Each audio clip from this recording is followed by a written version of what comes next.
This is how the Saudi king travels. In the first visit by a Saudi ruler in almost half a century, King Salman bin Abdul Aziz al-Saud arrived in Indonesia in 2017, for a 9-day tour of the world's most populous Muslim nation. The king spent a few days in Jakarta and West Java before he headed to Bali, China, Japan and the Maldives. And according to media reports, he did not travel light.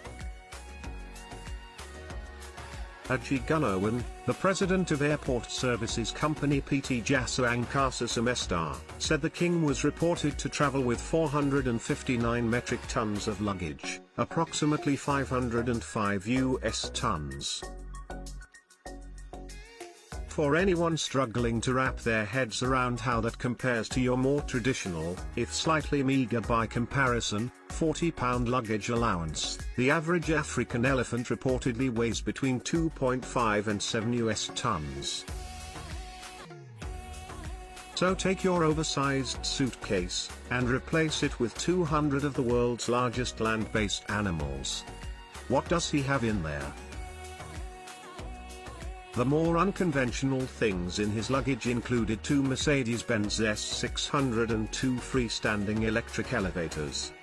This might seem odd, but it isn't even the first time the lavish leader has traveled with an elevator. In 2015, the king's installation of an elevator on a beach in France caused an outcry as locals protested its installation as well as the beach's closure. Is it all just for him? No, the king also travels with an epic entourage.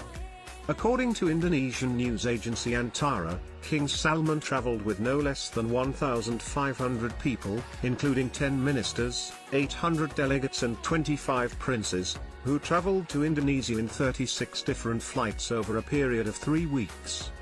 Haji Gunawan from JAS said that he deployed 572 members of staff to handle the Saudi king's trip. This sounds like a logistical nightmare. It was expected that the king's highly anticipated arrival will cause some disruption to travel services. Hence, the security was tight. According to local media reports, Indonesia's national police force has readied 10,000 officers across Jakarta, West Java, and Bali. The king and his extensive entourage reportedly booked hundreds of rooms across 4 of the most exclusive hotels in the city, including the Ritz, Raffles, and Marriott.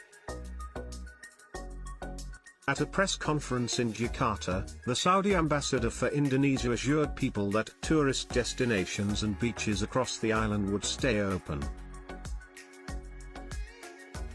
According to CNN Indonesia, once on the predominantly Hindu island of Bali, the king and his entourage stayed in 3 luxury hotels. The resort also boasts a private beach, accessible only by an elevator. Who would you want to travel with next?